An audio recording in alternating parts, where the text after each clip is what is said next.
Hello, my dear English learners. Welcome back to Christ English Practice. I am your English trainer, R. Madhuvanan, sharing this video lesson with you. This video is a video about the irregular action verbs. Irregular action verbs என்ற அந்த முறைசாரா செயல் வினைச்சொற்களின் மூன்று வடிவங்கள், அதாவது present tense, past tense மற்றும் past participle, நிகழ்கால வினைச்சொல், இறந்தகால வினைச்சொல் மற்றும் இறந்தகால வினை எச்சம் ஆகிய மூன்று ஃபார்ம்ஸ் எப்படி அதனுடைய ஸ்பெல்லிங் மாறுகிறது என்பதைத்தான் இந்த வீடியோவில் பார்க்க போகிறோம். இந்த 3 different forms of irregular verbs என்ற தலைப்பில் இதில் ஒரு 50 வெர்புகள் செட்டாக, அதாவது குரூப்பாக நான் இங்கே பிரித்து கொடுத்துள்ளேன். எந்த அடிப்படையில்னா, ஒரு சில சொற்கள் பார்த்திங்கன்னா அந்த ஸ்பெல்லிங் மாறும், ஆனால் ஒரே பேட்டர்னில் மாறும், ஒரே மாதிரியாக மாறும். அதாவது நீ ப்ரெசன்ட் டென்ஸில் பார்த்தீங்கன்னா ஐ என்ற வவல் இருக்கும், பாஸ்ட் டென்ஸில் அந்த ஐ ஏன்னு மாறும், பாஸ்ட் பார்ட்டிசிபிளில் யூ என மாறும். இந்த மாதிரி அந்த மாற்றத்திலும் ஒரு சிமிலாரிட்டி, அந்த ஸ்பெல்லிங் மாறுது, ஆனால் அதுலேயும் ஒரே மாதிரி தன்மையாக மாறுற அந்த மாதிரிப்பட்ட வேர்ட்ஸை எடுத்து ஒரு செட்டாக, ஒரு குரூப்பாக நான் கொடுத்துருக்கேன். பாருங்கள், இந்த வீடியோக்குள்ளே போகும்போது உங்களுக்கு நல்லா புரியும். 3 different forms of irregular verbs, irregular action verbsனு சொன்னால் இன்னும் பொருத்தமாக இருக்கும்.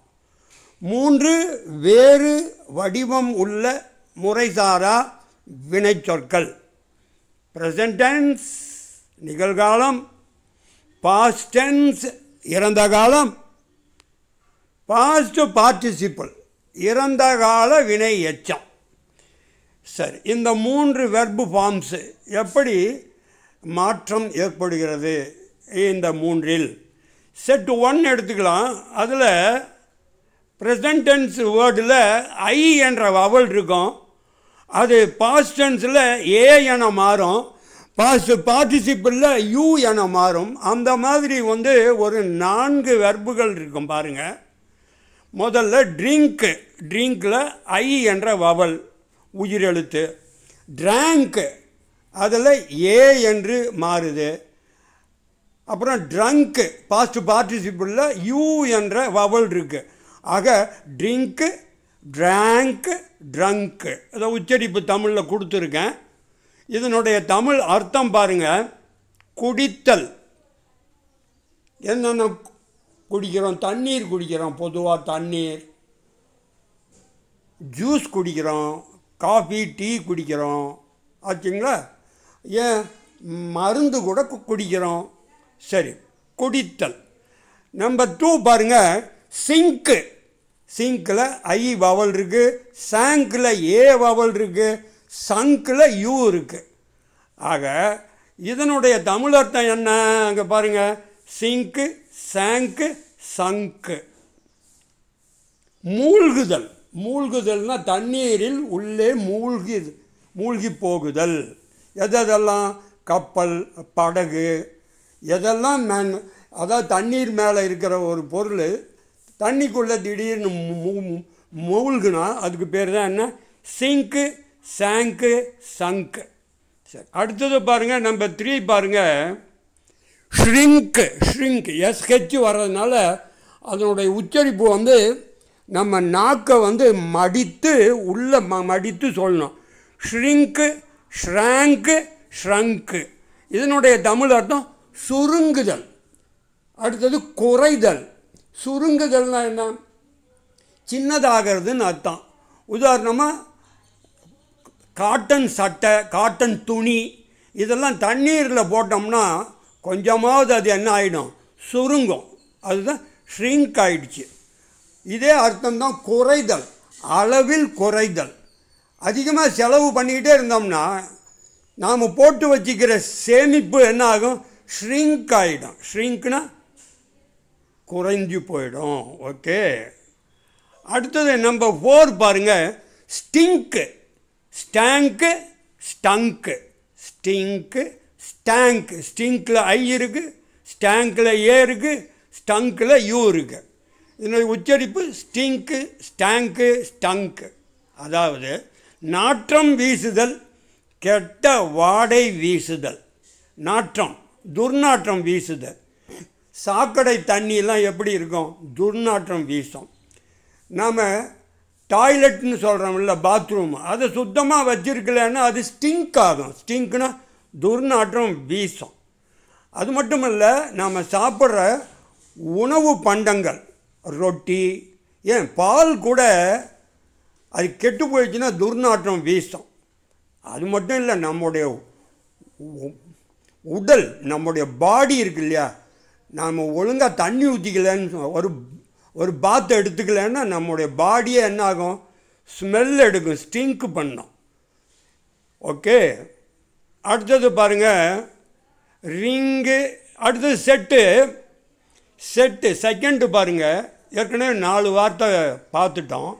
இந்த செட்டு 2லேயும் பாருங்கள், ப்ரெசன்ட் டென்ஸில் ஐ வவல் இருக்குது, அது பாஸ்ட் டென்ஸில் ஏவாக மாறுது, பாஸ்ட் பார்ட்டிசிபிளில் யூவாக மாறுது. பாருங்கள், எக்ஸாம்பிள் 1 பாருங்கள். Ring, rang, rung. Ring, rang, rung. அது மறுபடியும் பாருங்கள், ரிங்கு, ரேங்கு, ரங்கு. இதனுடைய தமிழ் அர்த்தம் மணி அடித்தல், மணி ஒலித்தல். ஸ்கூலில் வந்து பெல் அடிப்பாங்க ஒவ்வொரு பீரியடுக்கும். அதே மாதிரி சைக்கிளில் கூட பெல் இருக்குது. வீட்டிலலாம் அந்த காலிங் பெல், அது ரிங்கு பண்ணும். ஏன் ஃபோன் கூட ரிங்கு பண்ணும், ரிங்கு. ஓகே, அடுத்தது சிங்கு, சாங்கு, சங்கு. சிங்கு ஐ இருக்குது, சாங்கு ஏ வவல் இருக்குது, சங்கு யூ வவல். சிங்கு, சாங்கு, சங்கு. இதுக்கு ஒரே அர்த்தம் தான், பாடுதல், பாட்டு பாடுதல். ஓகே, அடுத்தது நம்பர் 3 பாருங்கள். ஸ்ப்ரிங்கு. ஸ்ப்ரிங்கு, ஸ்ப்ராங்கு, ஸ்ப்ரங்கு. இந்த வேர்டில் பாருங்கள், ஏற்கனவே நாம் ரிங்கு, ரேங்கு, ரங்கு பார்த்தோம்.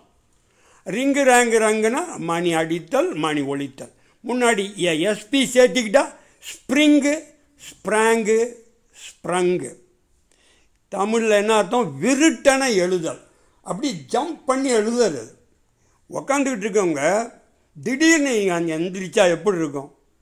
அதே எப்படி இருக்கும்னா, அந்த ஸ்ப்ரிங்குனா கம்பி சுருள். இந்த பால் பாயிண்ட் பேனாலெல்லாம் பட்டன் சிஸ்டம் உள்ள பேனாவில் உள்ள ஸ்ப்ரிங் இருக்கும்.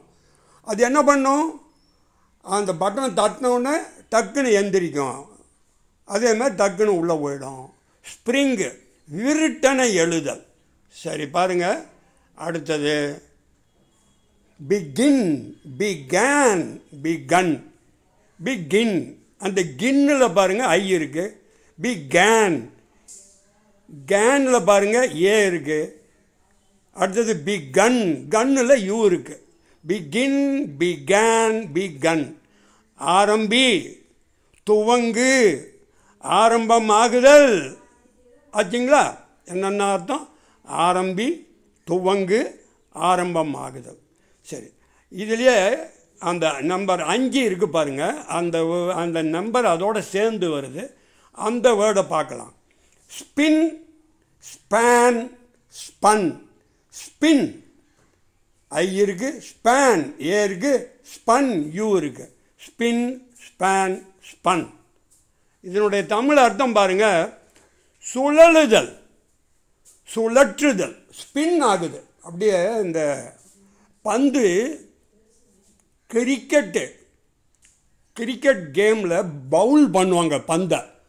அது அந்த விரலில் 3 விரலில் வச்சு, 4 விரலில் வச்சு அப்படி சுழட்டி விடுவாங்க. அந்த பந்து பயங்கரமான பந்து. அது எந்த பக்கம் திரும்பி விக்கெட்டை சாய்க்கும்னு யாருக்குமே தெரியாது. அந்த ஸ்பின் பவுலிங் அப்படிம்பாங்க. ஸ்பின்.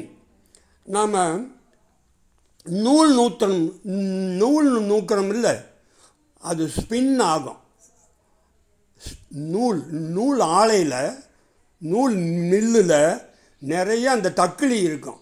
அதுக்கு பேர் ஸ்பிண்டில்னே சொல்லுவாங்க. ஸ்பிண்டில் நூலை அப்படியே சொல்லட்டி நூக்கும். பருத்தியிலேருந்து நூலை அப்படியே அதை எடுத்து சொல்லட்டி குவளையில் சொல்லட்டி வைக்கும். அதுக்கு பேர் கோன். சரிங்களா? சரி. அப்போ ஸ்பன்னுனா சுழலுதல், சுழற்றுதல். Okay, that's it for this video. Thanks for watching the video. Wish you good luck with your English practice. Goodbye.